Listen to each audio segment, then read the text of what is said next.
रास्ते में इस तरह के नदी नाले छोटे छोटे से बने हुए आते हैं।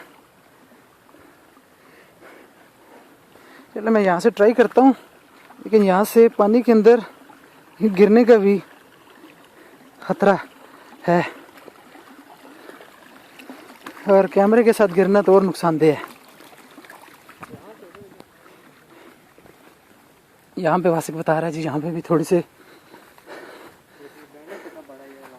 पानी है। हाँ जी, पता नहीं आएगा इसमें सही है। चले बच्चे इधर भी नहाते हैं, लेकिन असल मज़ा आ गई है।